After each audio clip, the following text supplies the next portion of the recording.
Om Jnanatimirandhasya Jnananjana Shalakaya Chakshurunmilitam Yena Tasmai Shri Gurave Namaha. Bhagavatam, Canto 2, Chapter 1, Text 30. Translation and commentary by His Holiness Bhakti Swami. Translation. The sphere of outer space constitutes his eye pits, and the eyeball is the sun as the power of seeing.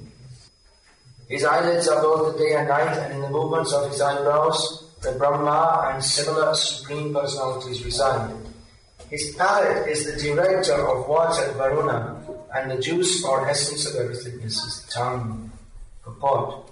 To common sense, the description in this verse appears to be somewhat contradictory, because sometimes the sun has been described as the eyeball, and sometimes as the outer space sphere. But there is no room for common sense in the injunctions of the Shastras.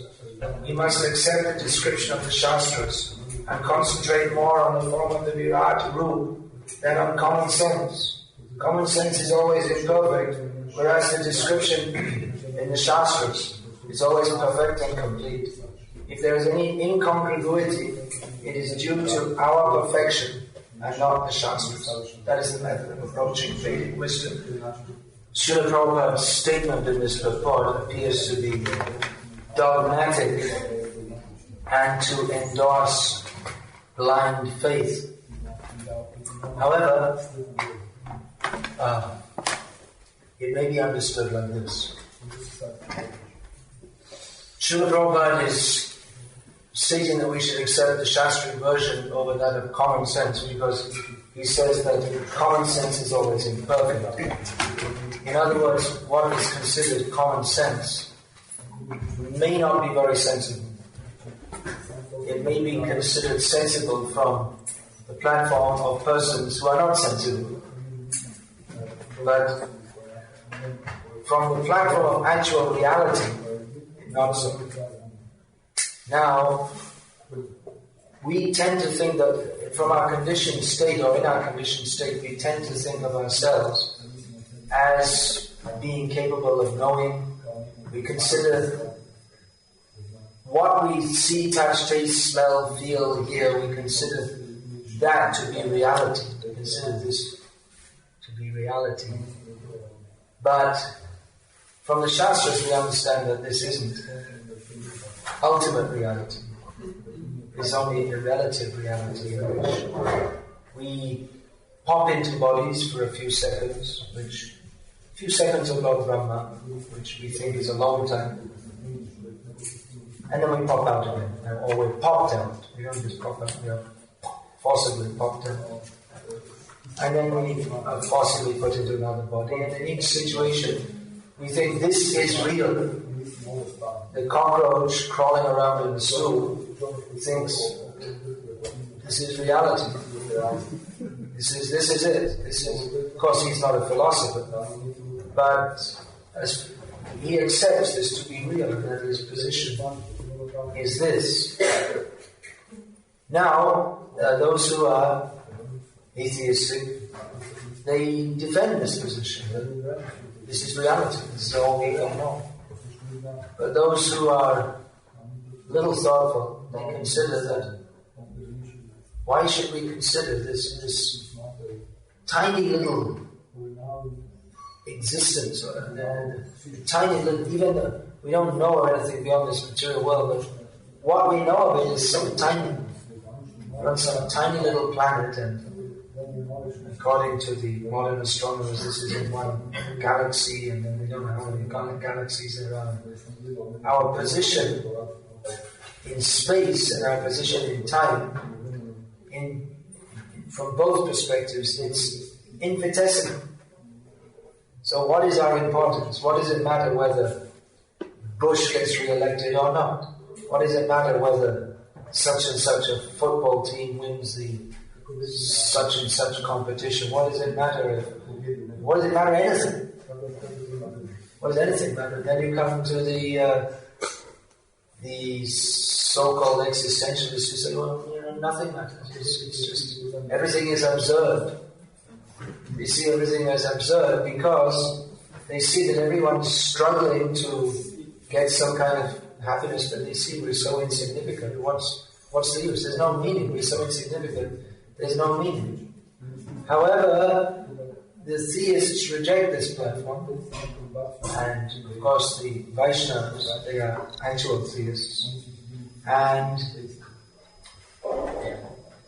they can provide the reasoning that the very fact that there is order within the creation, or that the whole creation is ordered, there would be no science if it was just all completely unordered, disordered. Then there'd be no study of science. There's nothing predictable, no laws of nature, but there are. And scientists presume that they'll go on studying and finding out more of the laws of the universe. So that there is order suggests that there's an orderer with some purpose, with some meaning. A very simple example. Someone has made this microphone with a purpose. It's a structured object. It's very specifically designed and manufactured to, in conjunction with the wires and amplifier and the speakers, to amplify sound. So it's designed in a particular way for a particular purpose. So in the same way, if we see there's so much order within the universe, then we can conclude that someone must have made it. This microphone didn't just come into being by chance. Someone must have made it. So the universe, someone must have made it with a purpose. There must be some purpose to that. That we cannot see it, that we cannot discern it, doesn't mean there isn't any purpose. Just like if we see a microphone, we have a look, we can understand it's some manufactured object, someone must have made it, and then we can't work out what's the purpose. We are unfamiliar with microphones.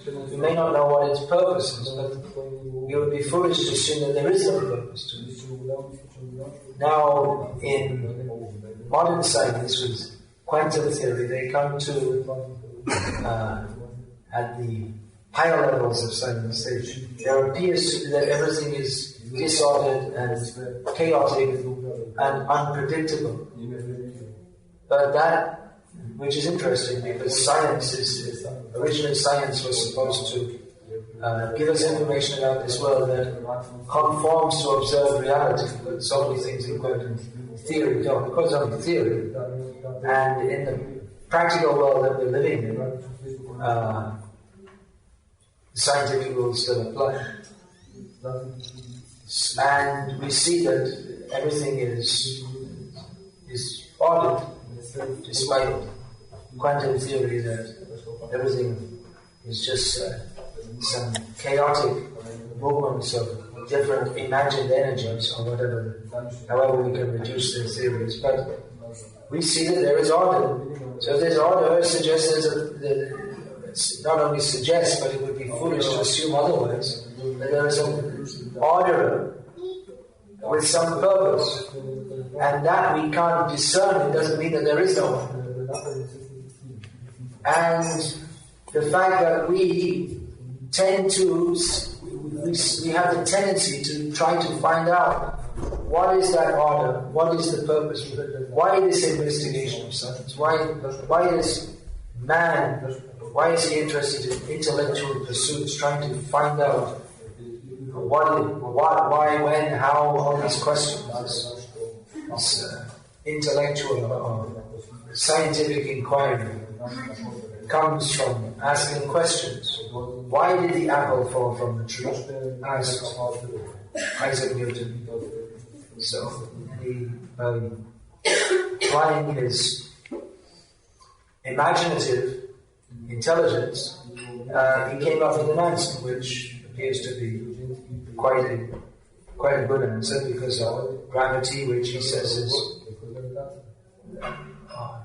gravitation theory says because of the movement of the Earth planet, therefore it produces gravity.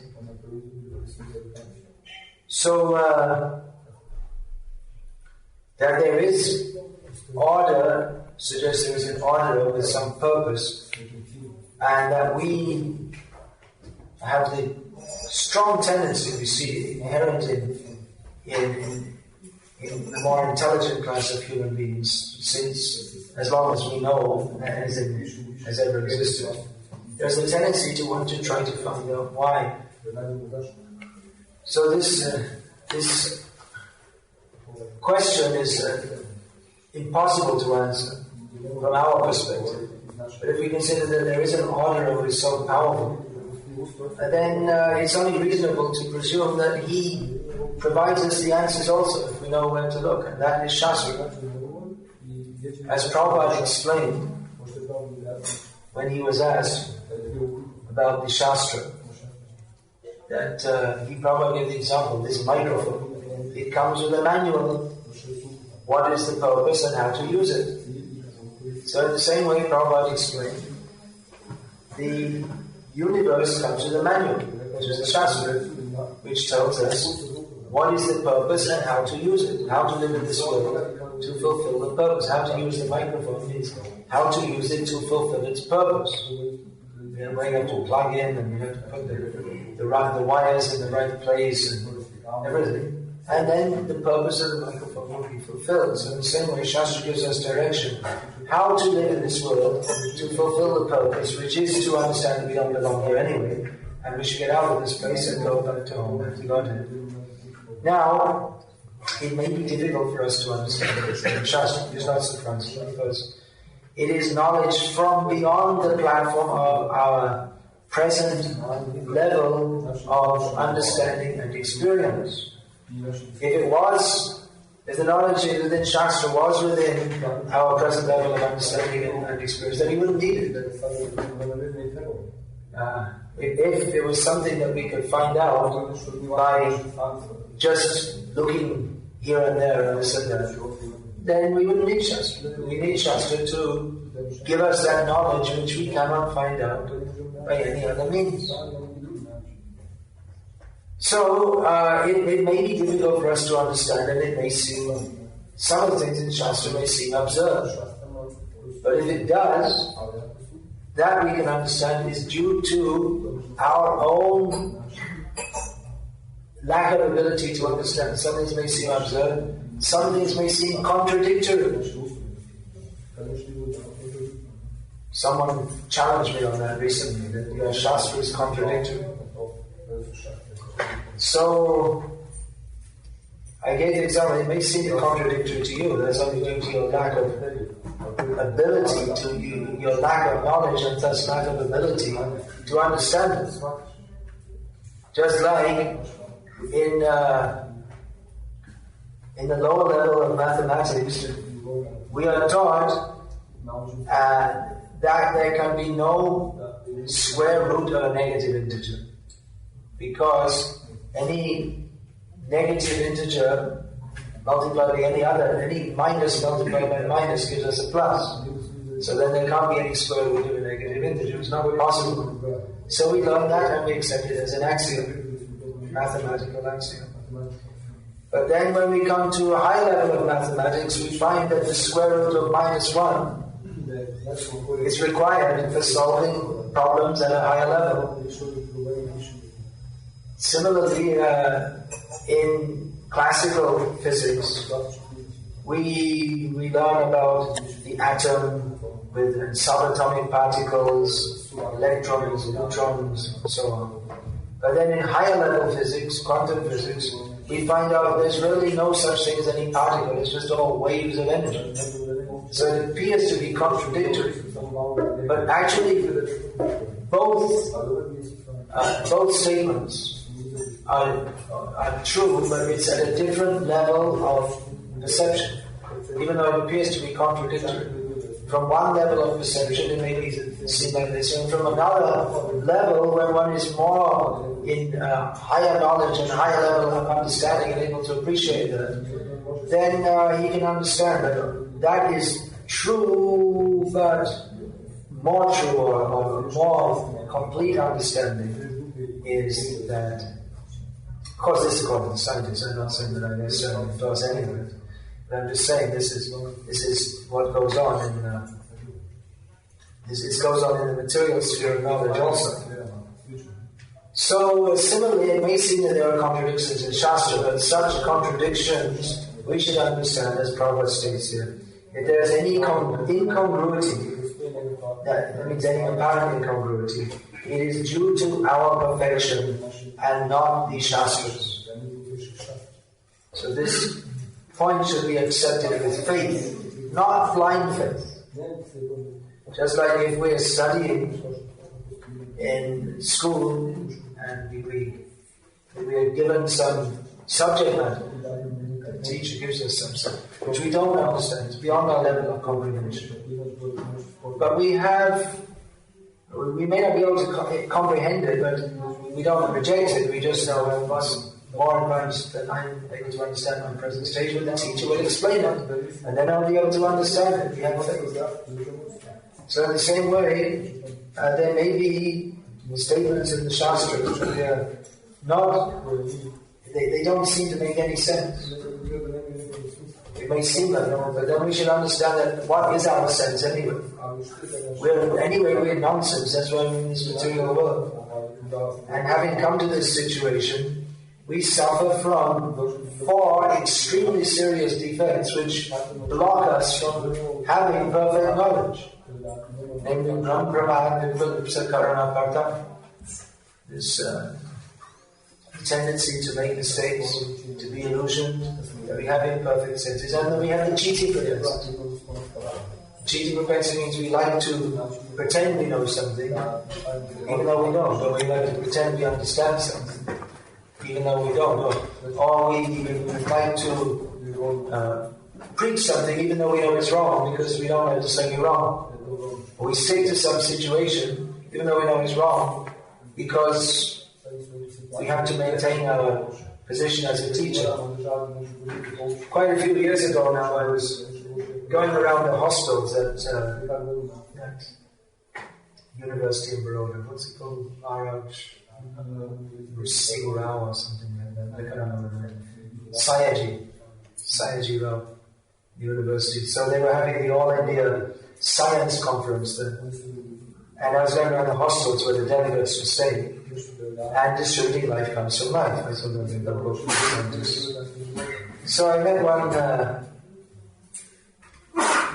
delegate and I showed him the book, and he said, "What's all this about?" And I said, "Well, this shows that Darwin's theory is complete nonsense." And he laughed and said, "Well, we already know it." So I asked him, "Well, why are you still teaching it? We don't have any other theory, you've got to teach something." This is called cheating. It's very strongly, deeply embedded in the modern cycle that scientists know what they are talking about. We know what we are talking about. But if you dig a little bit deep, you'll find that they don't know what they're talking about. They're expert in talking in such a way. Yes, within 10 years, what is that? The Pan Am, the American airline company, which went bankrupt, they were selling tickets to the moon. In 1968, they were supposed to have gone to the moon. One small step for man and one great step for mankind. So Pan Am was selling, given advance, so that you could be on the first commercial flight to the moon. Well, it never happened. And not only because Pan Am went out of business. It never happened. And they're not going there anymore. Well, we don't think they went there anyway in the first place. But with great confidence, they said, yes, we'll be having flights to the moon. About 15 years, I saw in a newspaper an advertisement from Singapore Airlines that within 5 years, we're going to be having flights Singapore to London in 1 hour. New technology is coming due to this superconductivity. Still in that. So like that, Prabhupada exposed their sham. In future we shall produce life. Prabhupada exposed it. post-dated check exposed. They're simply saying, we shall do in future. Prabhupada was saying, can you make just a little mosquito now or something, just to get started? You're making this big jumbo jets, but there's so many times they crash. But you see all the little insects around the light. There'll be thousands of them clustered around, all flying, all close together. They never. How is that? You can't make a radar system for your airports that so many planes can all come in at once and they won't crash. So how is this? By chance? By chance? All these little insects, they're flying and they never crash? By chance? Foolishness. But it's being promoted as science. Something very laudable, wonderful, the advancement of human society. Now science, it's so wonderful. We've improved the human condition so much. So it's a great sham. And unfortunately, it seems to be that often even among our devotees, it's like something very deep in the heart. It's like material attachments. You can't really give it up. How can everything be wrong? I mean, it's not that bad, is it? I mean, but that's where it came from. I mean, I wasn't really that stupid, was I? I mean, science must be something good then. Something good that can produce a microphone. Or don't say that you've got to solve you have the solution to the mysteries of life just because you want to make a microphone. That again, Prabhupada exposed. They make they develop some technology, and then they say, well, according to science, we understand there's no God. Which is it? It's unscientific. That you can develop a microphone doesn't give you any eligibility to speak on the nature of reality, because you can manipulate a few elements and make something which amplifies sound. It's got no relationship to the nature of reality. And then they're speculating about, well, in the beginning there was a big bang. How can you understand? How can we understand? If we come to this site in Ljubljana, and how will we find out what this site looked like 2,000 years ago? Is there any way we can find out scientifically? You can speculate there was some forest or this and that. Exactly what was there, who can say?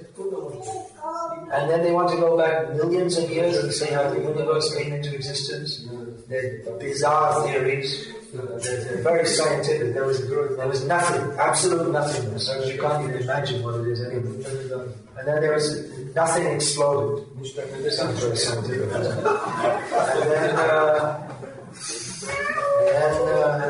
then here we all are in our university getting degrees and telling people that yes, everything was nothing. I mean, not everything, sorry, but nothing was nothing. And then there was something. And given the Nobel Prize. So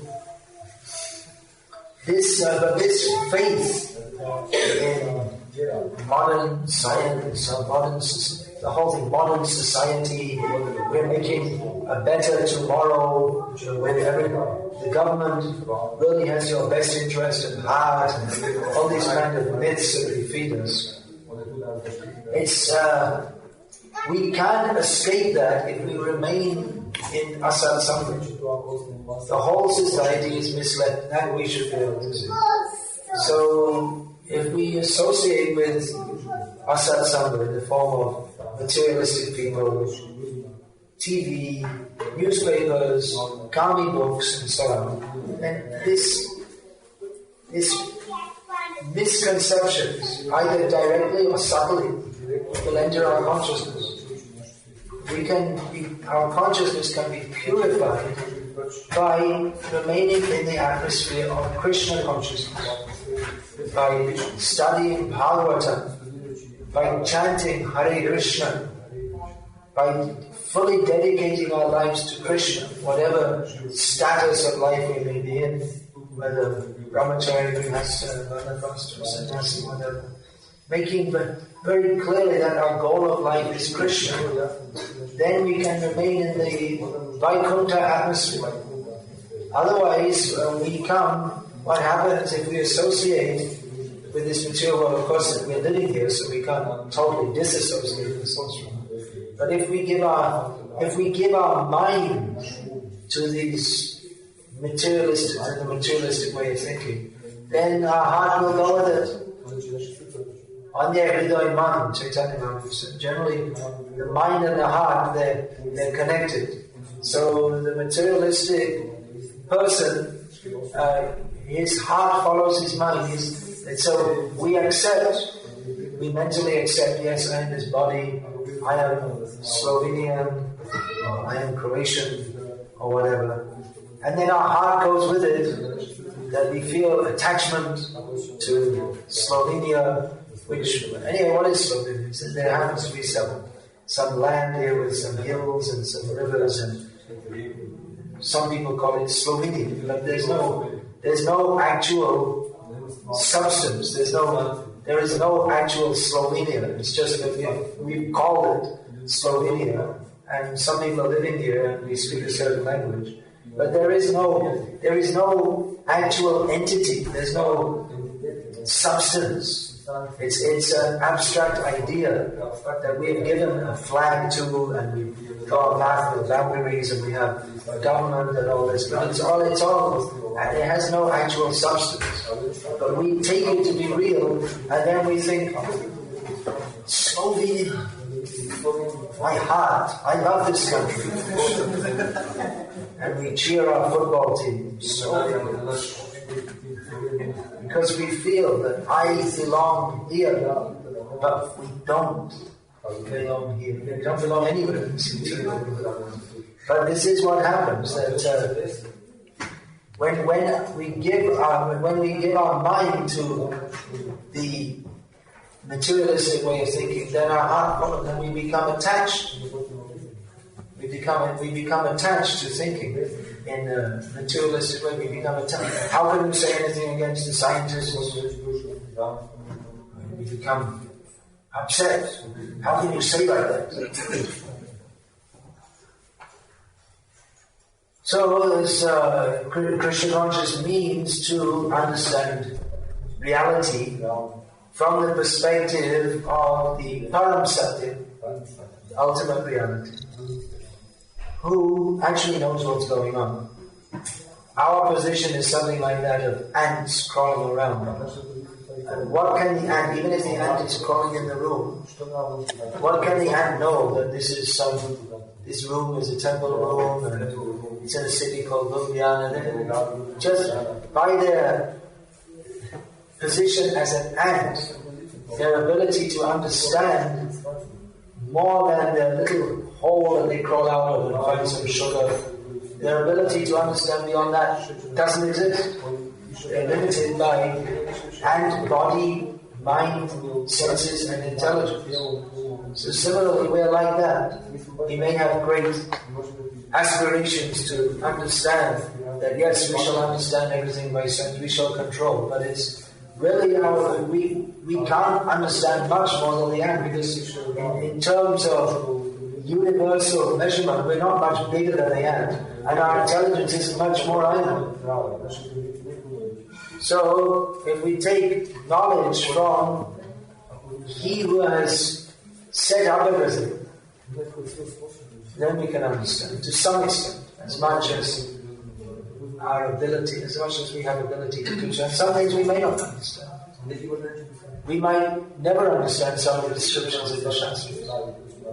But then we should understand that we should not think because we can't understand, and therefore the Shastra must be wrong. We should understand that that's my limitation. It's not that the Shastra is wrong. It's our puffed up idea to think that if I can't understand it, it must be wrong. Isn't that amazingly egoistic?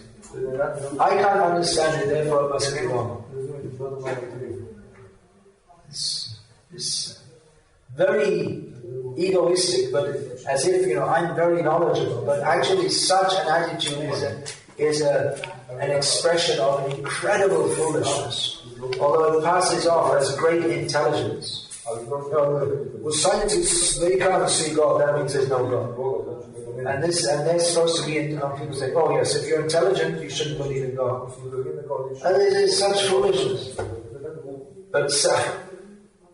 But they're thinking this is intelligence. So, first thing, protect ourselves. And as devotees, we're supposed to understand and accept these points. But always there's the possibility of reverting back to that Mayic consciousness. So we have to protect ourselves by regularly studying the Bhagavad-gita and Srimad Bhagavatam. And, of course, this distribution of these books, there's also a mission to change the world's way of thinking. What's the best way to be free of Maya? Well, how are we getting affected by Maya? Because the whole atmosphere is simply full of Maya. Everyone. So, good way was to change the atmosphere.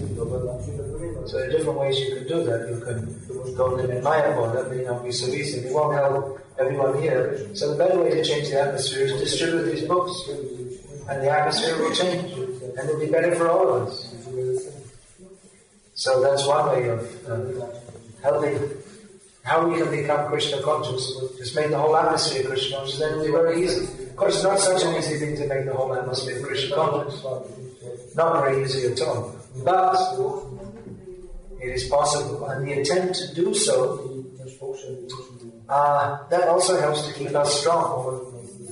Otherwise, if we think that we shall just adjust ourselves to the present atmosphere, that's where all the problems, so many problems come. If we think that, well, I just adjust the Krishna consciousness to the way things are. But Krishna consciousness doesn't go very well it doesn't go at all with the materialistic way of thinking. So even though we have to live in this world, we should, physically we may live in this world, but we should live mentally, we should live in the spiritual world. Not by imagination, but by following the process of sadhana bhakti, which, what that does, the process of bhakti carries us to the spiritual world, even while the body is here. That is possible. That is required. But that basis of our involvement in sadhana bhakti is faith. If we don't have faith in Shastra, if we don't have faith in the process, then how can we advance it? Why do we even want to follow it? So nowadays we have some very intelligent devotees who make statements such as that, well, we can accept what the spiritual things that are in Shastra, but not the material things. Because after all, Vyasa, he didn't have telescopes, so what did he know? So now we should accept the scientific theories about what is correct. But such an attitude that we may think that, yes, this is actually a very intelligent approach to understand Krishna consciousness. But what happens is, it undermines our faith in anything in Shastra. I'm reading about the spiritual, this is Krishna's Leela, it's very nice. Oh, what's this about Krishna expanded himself into so many forms of the gopis and lifted the Govardhan hill and he swallowed the forest fire. Well, that's well, I don't think we have to believe that. What do you think? No, I don't think we have to believe that. Okay, let's edit that out. And then you're left with nothing. And then you get to the level of Christianity where you just have God. And what does God do? Don't know, don't care. And, God is just somewhere up there. And you pray and He'll send something. He'll send some food packages down. With more butter this time, please. So that's God, we don't believe there's His name, qualities, pastimes. How can we believe that? You see, Krishna, he made the sun had gone down, he made it come up again. Well, it doesn't sound very scientific. And then we're left with nothing. And then we were just left with God means whoever or whatever I want to believe, if I want to believe. And then we remain in the material world and we never understand Krishna. So faith is required, not foolish faith, like others, but faith that there is higher reality, benevolent reality, person. There are certain things which, by applying logic and intelligence, we can understand. And there should be an order and there should, to this universe, and there should be purpose. And that we can understand by applying our intelligence, but exactly what he does and why he does it and what he looks like, we can't understand by logic and intelligence, because that's existential facts of his own existence according to his own choice.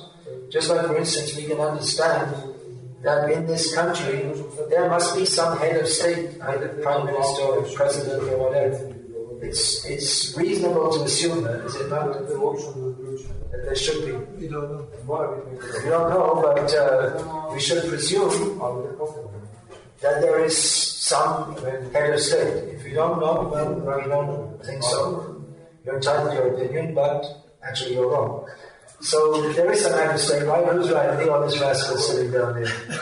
Maybe there isn't. Maybe there's an interim stage or something. You say, what is it? President of Slovenia? Prime Minister. Prime Minister and President. Both. Okay. So head of state must be the president, actually. Well, the prime minister is the actual hands-on, and the president is the one who goes and cuts ribbons when they open hospitals and things like that. So, okay, so the president is the official head of state. So, what does the president like to eat for breakfast? Eggs. You know for a fact? So stop speculating. He's vegetarian. Okay. All right. Now we know. How do you know? Really? You didn't just guess it. You didn't arrive at that by some scientific, logical inquiry. He announced it personally, and therefore you can understand that he's a vegetarian. Okay, but why didn't you find out scientifically? You should have done some scientific analysis and logically concluded. But it's not possible. That there is a president, there is a head of state, we can understand by inference. But what he likes to eat for breakfast, what he likes to wear, what he likes to watch on TV, who his wife is, what she likes to do, you can't find out by logical analysis because it's his own personal preference.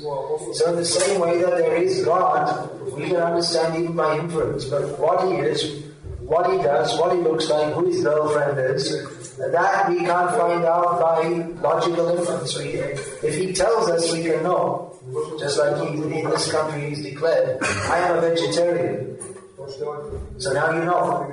But if he doesn't tell us, then how will we know? Maybe his family will know, but who else will know? So like that, in Shastra it describes who is God. What does he do? What does he wear? What music does he like? Who his girlfriend is? What does she like to wear? What do they do together? So this we find out from Shastra. We just have to accept it. If I say, I don't believe the president of Slovenia is a vegetarian, prove it! He said, well, he said, how do I know? He said, you're just making it up. Then you become unreasonable. And then you can't know. If we say that we must scientifically understand, then we have to go to his residence, and then, well, they won't allow you in. Then how are you going to find out?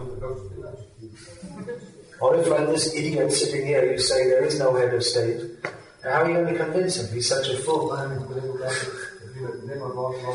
So, and no one would attempt to prove it to him either, because he's just a fool.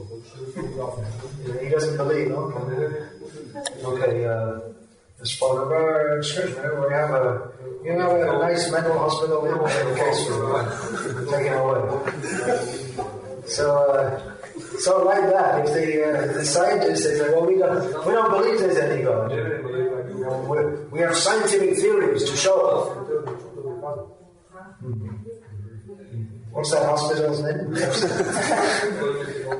But they're going on because everyone here is crazy. It's the madhouse. And in the madhouse, the one who's like the most mad, they're accepting, they're really the best. This is what's going on. Nobel Prize. Nobel Prize means you are satisfied as the biggest donkey. That's it. The biggest among them all. The one who can make the biggest biggest noise. And they're going to say, wonderful. Give them a Nobel Prize. But what are they talking? They have no action. Or they've discovered so much information about this tiny little speck called Earth that we're living on. Why are we here? What is the purpose of life? Who is God? God doesn't come inside. So much foolishness. Now you may say, well, some scientists believe in God. Maybe. But the general ethos of society, it's a materialistic ethos based on the assumption that the purpose of life is simply to enjoy our senses. And even if they so-called believe in God, what they believe in God, it means there's some cosmic order supply. And so, that we believe in God, there's daily bread. And so, when we die, we go to heaven and then we enjoy it. So there also. So they don't know who is Krishna. They have no idea who is Krishna. That's why even to call Krishna God, it's better not to say God. Prabhupada would say the Supreme Personality of God. And what's that?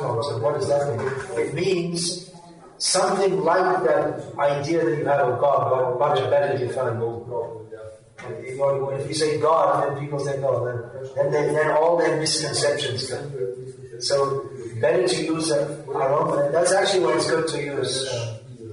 It's good to say Krishna rather than God. And we think we're having a very spiritual conversation with someone. We say yes, I believe him, but then we ask them what is God, and then no personality or just some ill-defined cosmic order supplier. So better come to the point, Krishna, who is described in Shastra. Of course, in many cases, it may even to discuss with people. I mean, people have such little knowledge and such shallow intelligence when it comes to this point. Really, to bring people to the point of inquiry, then we can give this knowledge. Otherwise, people think that I already know something. I already know who is God. I don't need to. You don't need to. I can't. Then it becomes impossible. They think they know, but what do they know? So, Hare Krishna. I finished.